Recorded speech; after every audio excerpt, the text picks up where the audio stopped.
어떤 사람들이라는 제목으로 함께 나누도록 하겠습니다. 드디어 대망의 이제 사도행전 14장의 여정이 끝이 났고요. 오늘부터 이제 15장을 함께 차례대로 강의로 나누도록 하겠습니다. 최소한의 그 1년여 이상에서 최대 2년까지의 그 기간들이 소요된 것으로 추정되고 있는 그 사도 바울의 전도 여행, 바울과 바나바의 전도 여행이 다 끝이 났고요. 다시 수리아 안디옥으로 되돌아온 그 바울과 바나바는요, 교인들을 모아서 전도보고 집회 성회를 가졌죠. 그 안디옥 교회에서 그들의 전도 여행 여정들이 어떠했는지를 그 안디옥 교회 교인들 그리고 그 지역에 있는 교인들을 다 모아서 함께 전도 성회를 가졌습니다.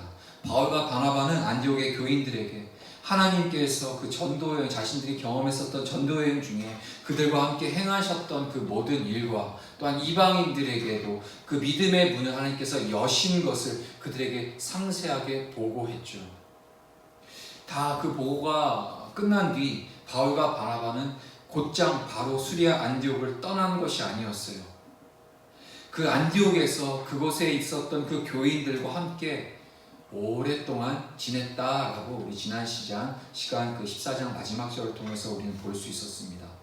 바울과 바나바는요, 최소 1년에서 최대 2년 이상의 2년 가까이 소요된 그 전도 여행 기간 동안 가는 곳곳마다 하나님께서 그들을 통하여서 이루신 신비로운 그 구원의 도구로 그들을 사용하셨던, 그 쓰임받았던 사람들이 바로 바울과 바나바 그들이었어요.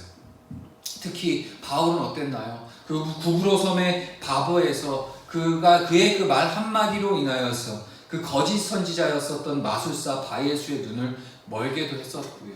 또한 루스드라에서는요, 그 바울 그 말 한마디로 인하여서 평생 걸어본 적이 없는 선천성 하반신 마비를 앓고 있었던 그 환자를 일으켜 세우기도 했었죠.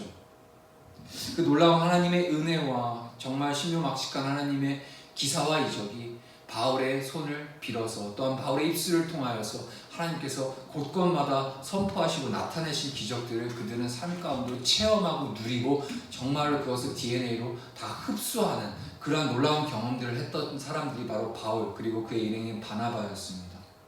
그리고 본문 이후에 사도 바울은 신약 성경을 4분의 1이나 기록했던 그런 위대한 사람이죠.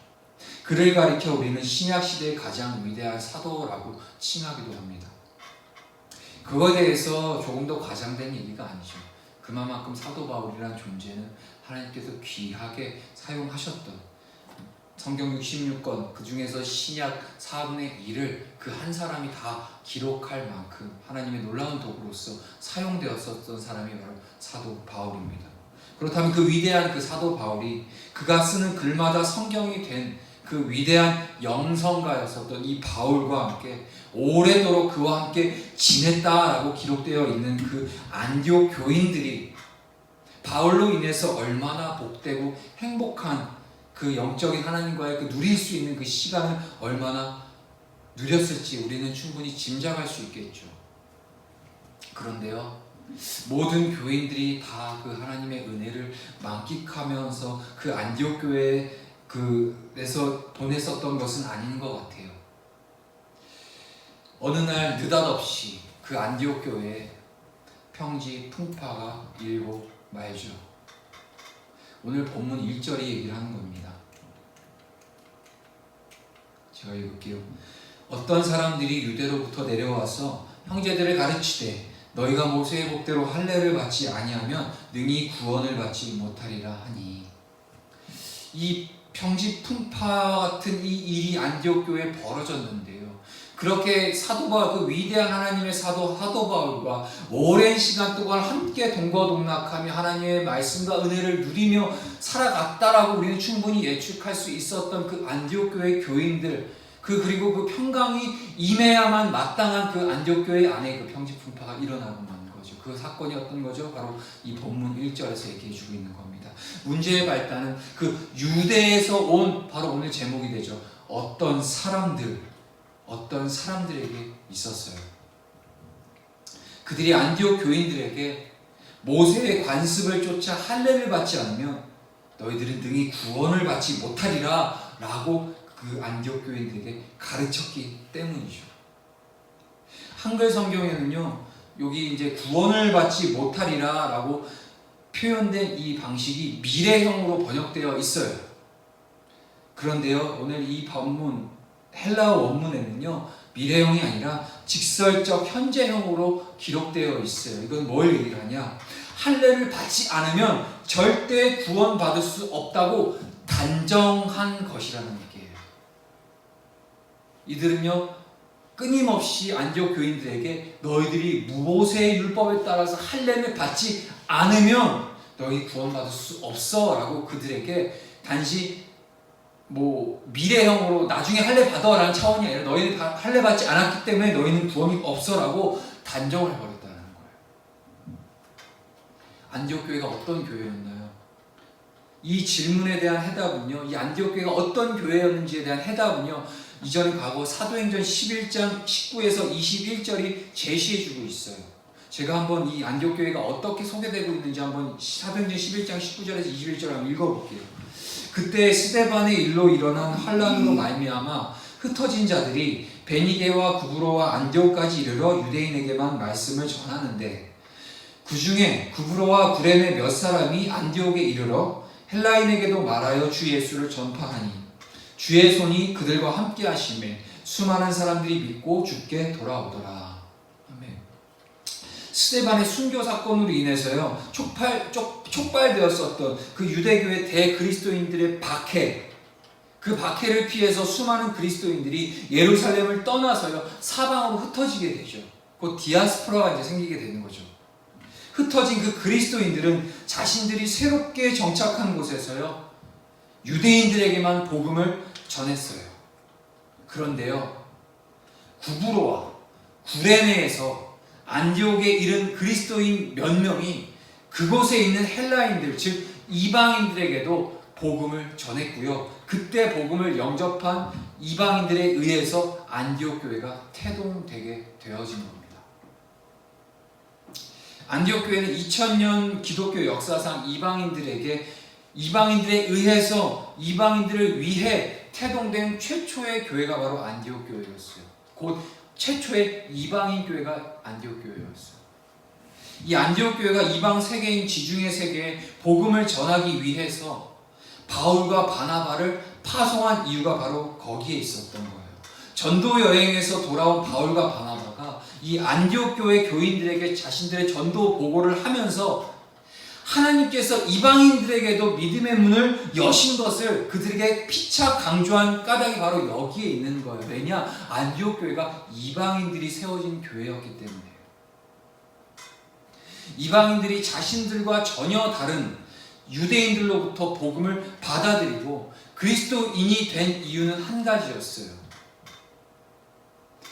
누구든지 십자가에서 인간의 죄값을 대신 치러주신 그 예수 그리스도를 믿기만 하면 하나님의 자녀로 구원을 받는다는 그 은혜의 복음을 믿었기 때문에 그 이방인들도 그 유대인들, 자신들을 편협하게 생각했었던, 자신들을 평생 멸시하고 괄시하고 이방 그 지옥의 땔감조차로 밖에 생각하지 않았던 그 유대인들을 통해서 예수 그리스도의 복음이 전해졌고, 그 이방인들은 그 예수 그리스도의 복음을 받아들일 수 있는 이유가 바로 뭐냐? 바로 예수 그리스도의 그 복음은 혈통이나 위치나 지위나 직분을 가지고 구원을 나누는 것이 아니라 바로 예수 그리스도의 그 대속의 은혜, 곧 구주 예수 그리스도를 믿기만 하면 누구든지 구원을 받는다는 그러한 은혜의 복음이 였기 때문에 그 이방인들은 그 유대인들로부터 입술로 전해진 그 예수 그리스도의 복음을 믿을 수 있었다는 거죠. 오직 은혜, 하나님의 은혜를 그 믿음으로 구원을 얻는다는 것은 복음 중에 복음이었어요. 그런데 그 이방인 그리스도인들에게 어느 날 느닷없이 유대로부터 내려온 어떤 사람들이 뭐라고 얘기하죠? 너희가 할례를 받지 않으면 구원을 받을 수 없다고 그들의 말에 단정을 하는 거죠. 남자의 그 생식기 표피를 일부 잘라내는 그 행위인 할례는요, 하나님의 자녀로 선택받았다는 외적인 표시였어요. 할례가 구원의 조건이 되는 것이 아니라 하나님의 선행된 구원에 대한 인간의 보답이 바로 할례였다는 말이에요. 이해가 되시죠?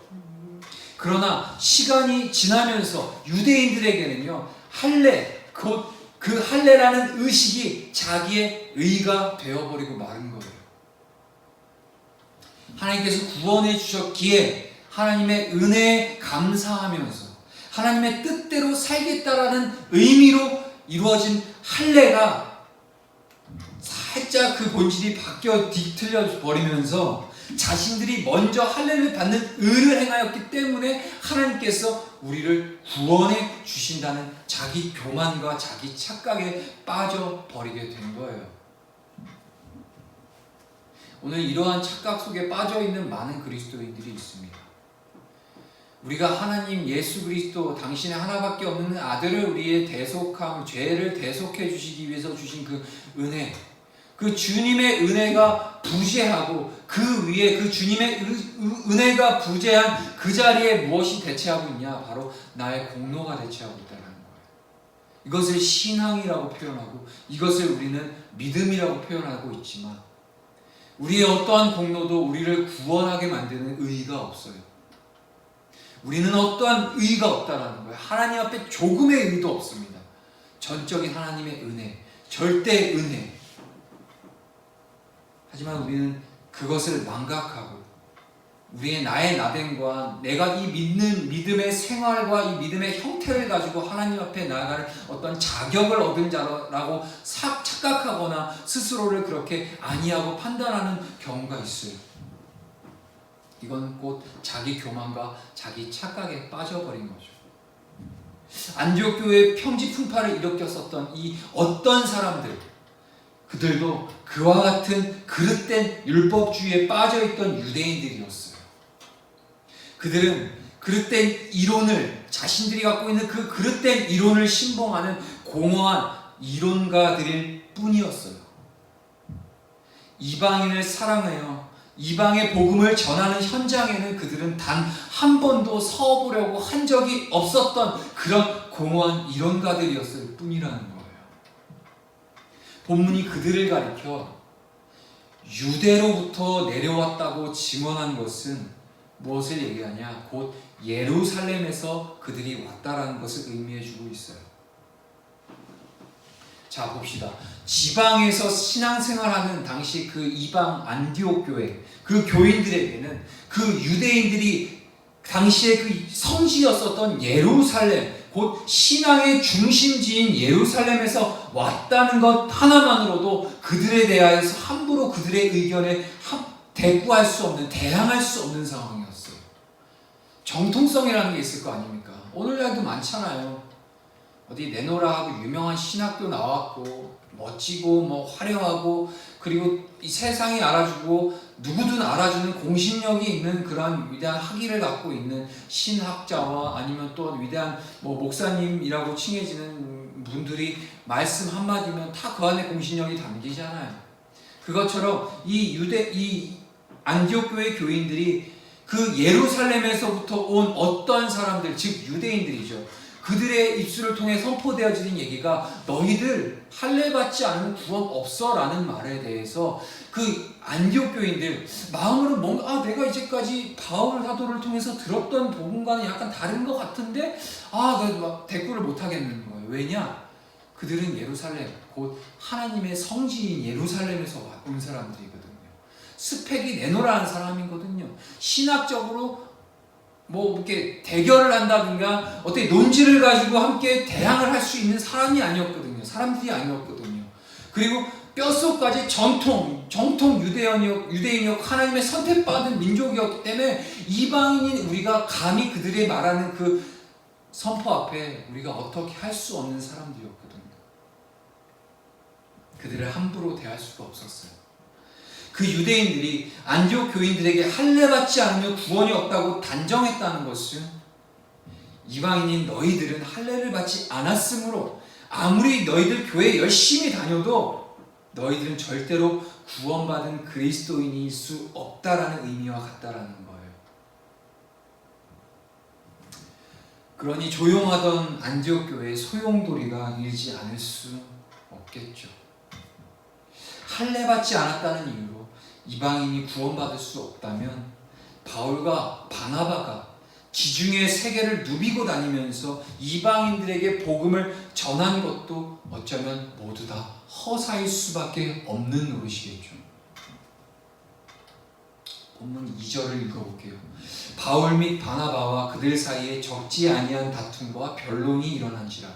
형제들이 이 문제에 대하여 바울과 바나바와 및 그 중에 몇 사람을 예루살렘에 있는 사도와 장로들에게 보내기로 작정하니라. 할례가 구원의 조건이라고 단정한 이 유대인들, 그들과 그리고 바울 및 바나바 사이에 적지 아니한 다툼과 변론이 있었다는 것은 그 유대인들의 말에 안디옥 교회 교인들이 동요되었었다라는 것을 뜻하고 있다는 거예요. 이해가 되세요? 만약 안디옥 교인들이 그들의 말에 동요하지 않았더라면 그 유대인들이 무슨 말을 하든 간에 이 바울과 바나바가 구태여 그들과 말다툼, 곧 다툴 필요가 없었을 거예요. 그냥 무시하면 됩니다. 그 경우에는 바울과 바나바가 그들을 점잖게 그저 타흘려서 그냥 점잖게 돌려보내는 것만으로도 충분히 족할 노릇이었겠죠. 바울과 바나바가 마치 할례가 구원의 조건인 것처럼 안디옥 교인들을 현혹했던 그 유대인들과 바울과 바나바가 직접 다투기까지 맞섰던 것은요, 바울과 바나바는 현장의 사람들이었기 때문이에요. 그들이 펼치고 있는 그 너희들이 할례를 받아야 하고 할례를 받지 않으면 구원을 받지 못해, 할례가 곧 구원의 표징이고 구원받은 자의 증거다라고 이야기했었던 예루살렘으로부터 온 어떤 사람들, 그 곧 유대인들, 그들의 말에 안디옥 교회 교인들은 그들의 믿음과 신앙이 흔들렸다는 얘기예요. 그런데 그와 달리 바울과 바나바는 어떤 사람이죠? 그들의 말과는 반대로 이방인들에게도 하나님의 놀라운 능력과 구원의 복음이 선포되어지고 그들도 예수 그리스도를 믿고 하나님 앞에 제자로 살아가는 것을 그들은 1년에서 2년간의 그 전도여행을 통해서 실제로 현장에서 맞닥뜨리고 그것을 체험했었던 사람들이 바로 바울과 바나바였어요. 그러니 아무리 대단한 논리를 펼치고 아무리 대단한 스펙을 갖고 있고 아무리 대단한 혈통을 가진 그 예루살렘 성지에서부터 온 그 유대인들의 어떤 말도 그것은 바울과 바나바에게 조금도 그 말에 힘이 실리지 않는 거예요. 하지만 그와 반대로 바울을 통해서 많이 듣고 바나바를 통해서 많이는 들었지만 실제로 이방인들에게 하나님의 그런 슈퍼내추럴한 그런 위대한 하나님의 능력과 구원의 역사를 실제로 경험해보지 못했던 그 안디옥 교회 교인들은 그들의 마음속에 믿음이 흔들리게 되는 상황, 그들의 그 한마디를 통하여서, 그들의 선언을 통하여서 그들의 믿음 또한 흔들리게 되는 그런 연약한 모습이 안디옥 교인들에게도 있었다는 겁니다. 그렇기 때문에 이 바울과 바나바는 그들과 대항하고 맞설 수밖에 없었던 거예요. 그리고 바울과 바나바가 어떤 사람들이었나요? 그들은 유대인 그리스도인들로 구성된 교회의 목회자들 아니었나요? 그들이 목회하던 안디옥 교회는 어떤 교회였죠? 이방인 교회였어요. 더욱이 그들은 최소 1년에서 2년 가까이 소요된 그 전도 여행을 통해서 그들이 가는 곳마다 하나님께서 자신들을 통해 신묘막측하게 이방인들을 구원하시는 그 구원의 현장을 직접 목격하고 체험한 증인들이었어요. 이게 사실 이런 스스로 하나님의 놀라운 구원의 은혜와 그 구원의 현장을 체험한다는 것이 이만큼 중요한 건 사실이에요. 우리 개인들에게 있어서 하나님께서 우리를 구원하신 그 구원 서정의 그 과정들, 그것을 우리 은혜 안에서 우리가 계속해서 되돌아볼 필요가 있다는 거예요. 내가 오늘까지 이 하나님의 은혜 가운데 오늘 이 한날까지 오늘 이 한날을 살아오는 이 한날까지 과거를 돌아볼 때 어떤 놀라운 하나님의 은혜의 섭리가 있었는지를 우리가 되돌아볼 수 있는 자세가 필요하다는 거예요. 즉 하나님의 사람으로 단단하게 믿음의 굳건히 세워져 갈 수 있는 방법 중에 하나가 뭐냐? 바로 나를 이끌어 가시는 그 하나님의 놀라운 구원을, 그 체험들을 다시 한번 회상하고 회귀하고 그 은혜 감사하고 그것에 대해서 다시 한번 찬양 올려드릴 수 있는 그렇기 때문에 유대인들도 절기가 있는 이유가 그거예요. 리마인드 시키는 겁니다. 이래서 직접 실질적으로 하나님과의 그 체험이 있다는 것은, 그 구원의 은혜를 경험한 체험이 있다는 것은 이만큼 놀라운 하나님의 은혜죠. 자, 바울과 바나바 그 현장의 증인들이었던 그들이 볼 때 할례가 구원의 조건이라고 단정하는 그 유대인들은 그릇된 이론을 신봉하는 거짓 선지자들이었던 거예요. 하나님의 이름으로 사람을 살리기는커녕 도리어 하나님의 이름으로 멀쩡한 사람을 죽이는 거짓 교사에 불과할 따름이었어요. 구원의 현장을 목격한 증인, 그 증인들이 하나님의 복음을 무너뜨리려는 거짓 이론가들과 맞서는 것은 너무나도 당연한 일이었다는 거예요. 우리 또한 하나님 앞에 증인된 자의 삶을 살아가고 있지만 정말 그 하나님의 말씀이 희석되어지고 거짓 편만한 복음으로 대체되거나 바뀌는 현장에서 우리는 가만히 있으면 안 되죠. 하나님의 말씀과 진리, 우리 영혼을 살리고 생명을 살리고 또한 영원한 구원을 약속한 그 구원의 복음을 우리는 사수해낼 수 있어야 돼요. 사안의 중요성을 확인한 이 안디옥 교인들은 이 문제를 확실하게 매듭짓기 위해서 바울과 바나바를 포함한 안디옥 교회의 대표들을 예루살렘에 있는 그 모 교회에 보내서 사도들을 비롯한 교회의 지도자들의 판결을 받아오게 했어요. 얼마만큼 혼란스러웠는지를 우리가 짐작해 볼 수 있는 거예요. 바울과 바나바가 그렇게 대항하고 대변하고 항변함으로써 그 거짓 유대인들과 다투고 싸움에도 불구하고 그 안디옥 교회의 교인들은 여전히 그 마음의 중심을 잡지 못하는 모습이 어디로부터 나오냐? 바로 결국엔 사도들이 직결해 있는 예루살렘 곧 모교회, 어머니 교회죠. 그 예루살렘 교회로 바울과 바나바 그리고 안디옥 교회의 그 대표성을 갖고 있는 안디옥 교회 대표들을 모아서 그 예루살렘 교회로 보냅니다. 그래서 그 예루살렘에 있는 교회에 있는 사도들에게 판결을 그들로 받아오게 만들죠. 그 3절 제가 읽어보겠습니다. 그들이 교회의 전송을 받고 베니게와 사마리아로 다니며 이방인들이 주께 돌아온 일을 말하여 형제들을 다 크게 기쁘게 하더라. 이 바울 일행은 안디옥을 출발해서 예루살렘에 도착하기까지 어떻게 했나요? 기회가 닿는 대로 만나는 그리스도인들에게 하나님께서 이방인들을 어떻게 구원하셨는지를 증언했다라는 거예요. 이만큼 중요했기 때문에 그들이 당장 그냥 다림박질하고 예루살렘 교회로 가서 얼른 그 승인을 받아갖고 와야 되는 게 맞는데 그 가는 곳곳마다 그 베니게와 사마리아를 두루 다니면서 거기 안에 믿음과 신앙을 지키고 있는 이방인 그리스도인들에게 계속해서 이방인들에게도 부어주신 하나님의 그 구원의 은혜를 선포했다는 거예요. 확신이죠. 하나님의 구원은 할례와 같은 그 어떤 조건도 배제돼 철저하게 하나님으로부터 거저 주어지는 하나님의 은혜임을 그들의 심령에 분명하게 각인시켜 주기 위함이었어요.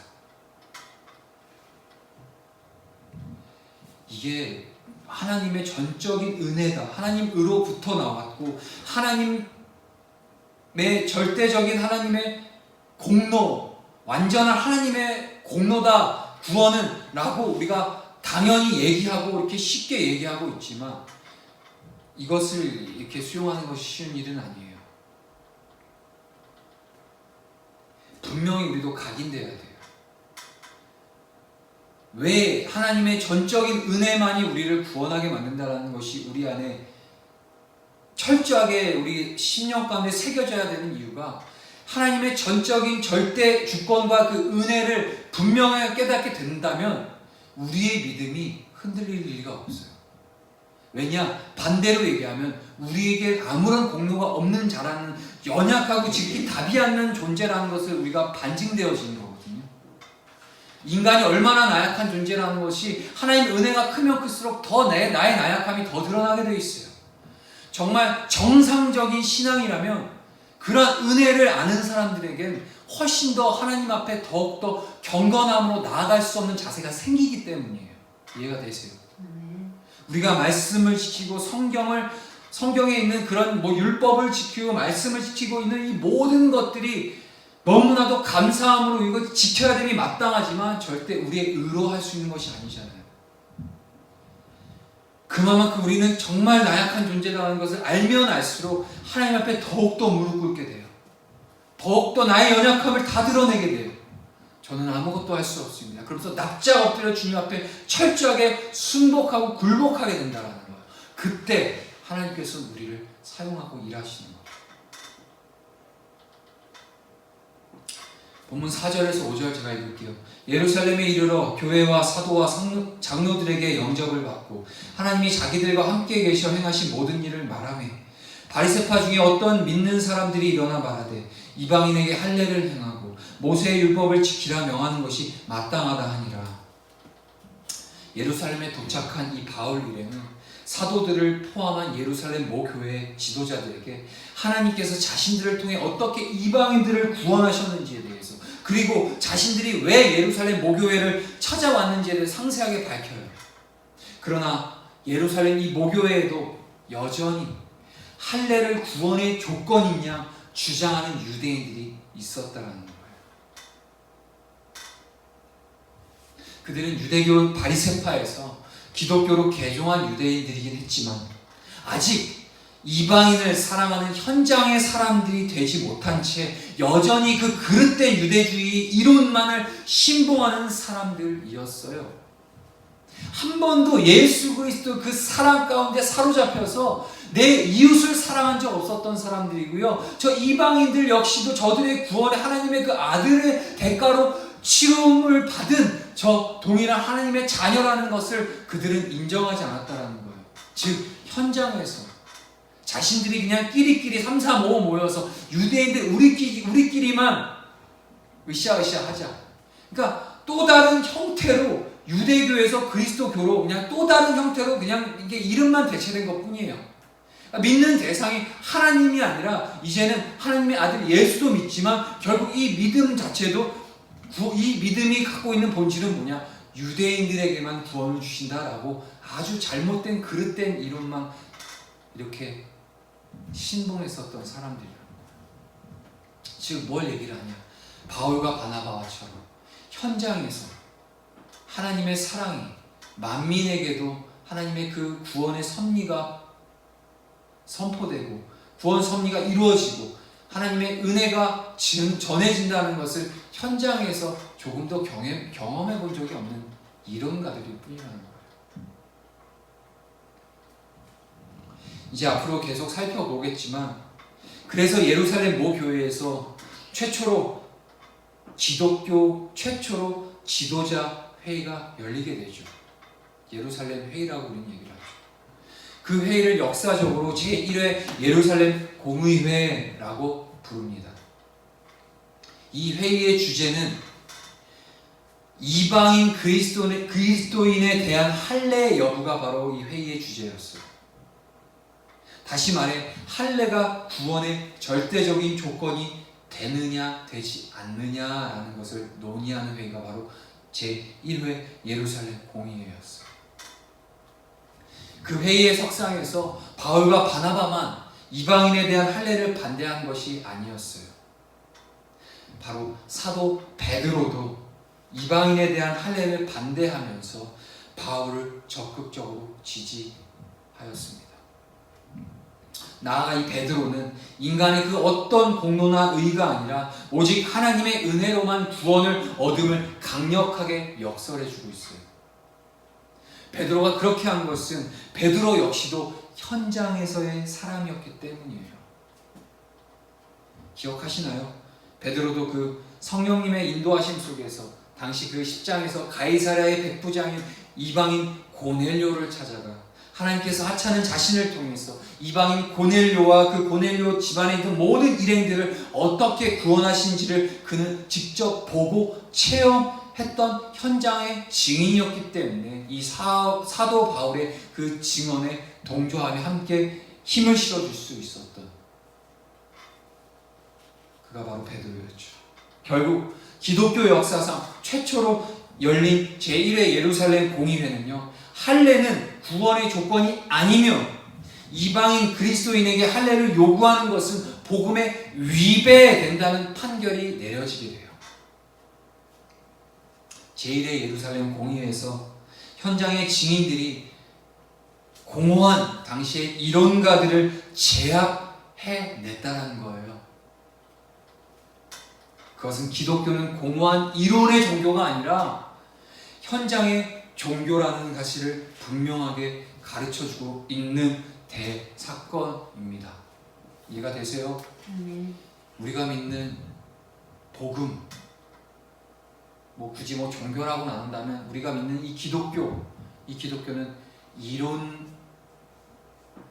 가지고 우리가 믿는 종교가 아니에요.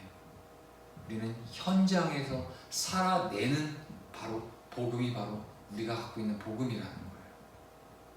삶의 모든 여정 가운데 하나님의 구원의 역사가 저와 여러분들 그 먼저 된 그리스도인들을 통해서 만연하게 퍼져나가는, 우리가 하나님의 제자가 되고 그리스도의 제자가 되고 그리고 성령의 인도하심을 따라 우리의 삶의 모든 영역들을 하나님의 나라로 세워나가는 현장의 그리스도인들이 바로 저와 여러분들이라는 거예요. 예수님께서는요, 공허한 이론이나 성경의 문자 속에 갇혀있는 관념이 아니시라는 거예요. 예수님께서는 인류 역사의 현장에 2000년 전에 오셨던 현장의 그리스도셨어요. 예수님께서는 갈릴리 빈민가의 현장에서, 당시 황제의 도시였던 빌립보 가이사랴의 현장에서, 이스라엘 최대의 도시였던 예루살렘의 현장에서 우리 주님은 당신의 삶을 그들과 나누셨어요. 십자가 고난의 현장에서 당신의 생명을 다 송두리째 우리를 위해 내어 놓으셨어요. 그리고 무덤 속 그 썩은 시체 냄새가 가득할 것만 같던 그 무덤 속 죽음의 현장에서 그 죽음을 깨뜨리고 부활하신 분이 바로 예수님이시라는 거예요. 그리고 이제 곧 다시 오실 그 주님 또한 현장에서 하나님의 그 심판자로서 악인들을 판단하시고 의인들을 당신의 부름을 따라 하나님의 위대한 나라로 세워나가실 현장의 그리스도가 바로 예수 그리스도시라는 겁니다. 성경에 기록되어 있는 그 예수 그리스도, 그분의 말씀도 또한 그분의 가르침도 모두 당시 그 현장에서 나온 거죠. 예수님의 말씀이 아무리 문자로 남아있다 한들 만약 그분이 현장과 무관한 분이셨다면 그것은 훌륭한 철학 교사가 될 수 있었을지는 모르지만 인류 역사의 현장을 새롭게 하는 그 현장의 그리스도로서 죄의 현장에서 인간의 죄를 씻어주시는 현장의 구원자가 되시지는 못했을 거란 얘기예요. 오늘날 많은 넌 크리스찬들이 예수 그리스도의 예수님에 대한 존재는 인식을 하는 사람들이 많아요. 단지 어떻게 인식하고 있냐? 바로 그냥 위대한 성인 정도로 또는 위대한 철학자 정도로 생각하는 게 예수예요. 왜 그들이 그렇게 생각할까요? 바로 그들은 체험, 현장에서 그리스도 되심에 대한 위대한 하나님의 은혜를 체험하지 못했기 때문에 그런 단순한 편협한 생각들로 가득한 거죠. 하지만 우리는 우리 삶 속에서 스스로 우리 삶 속에서 주님이 직접 우리의 의사와는 상관없이 주님이 찾아와 주심으로 우리의 삶이 송두리째 변화를 받았고 우리는 이 삶의 현장에서 그리스도를 직면한 바로 그리스도인들로서 우리 안에 있는 이론의 하나님이 아니라 우리 현장의 삶에서 이것이 증명되어지는 그리스도인의 삶으로 살아가기를 주님이 원하신다는 겁니다. 주님이 그 길을 가셨고요.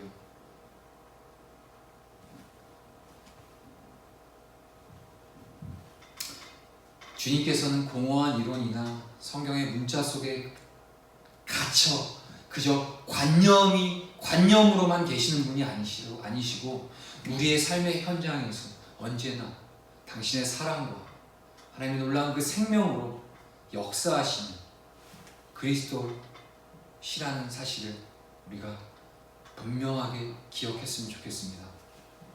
말씀을 맺겠습니다. 오늘 우리에게 주신 이 하나님의 말씀, 결국 그 어떤 이론을 가지고 우리의 신앙을 증명할 수 없다는 겁니다. 우리가 아무리 성경을 달달달달 외우고 아무리 우리가 지적인 놀라운 지적인 은사가 있더라도 우리 삶에서 그리스도인이 그리스도인답게 그리스도인으로서 현장에서 주님 걸어가신 그 길을 우리가 따라가지 않는다면 그것은 그저 공허한 이론가에 불과하지 않는다는 거예요. 우리가 아무리 예수 그리스도의 복음을 우리가 아는 지식을 세상 가운데 입술을 통해서 외치더라도 그들에게서는 은혜와 능력이 선포되지 않는다는 거예요. 우리가 삶에서 나타나는 그 현장에서 주의 은혜와 사랑이 스스로 드러나지 않는다면 우리는 그저 단순한 이론가에 그치지 않고 우리가 선포하는 어떤 말씀의 메시지도 영향력을 끼칠 수 없다는 것을 우리 분명히 기억해야 된다는 겁니다. 그러한 삶을 살아갈 수 있기를 원합니다. 하나님의 은혜가 우리들의 삶을 여전히 붙들어 가실 때 우리가 받는 그 은혜에 대하여서 나란 존재 그 어떠한 공로 없이 하나님의 전적인 은혜로 말미암아 우리가 오늘 이 하루도 살아가고 있다는 것, 그리고 그 은혜를 깨닫는 자는 그 은혜에 힘입어서 이 한날을 현장의 그리스도인으로서 삶으로 증명해내는 그런 삶을 살아갈 수 있다는 것을 분명히 우리가 기억하고 그 삶을 위해서 기도하며 나가도록 하겠습니다. 함께 기도하겠습니다.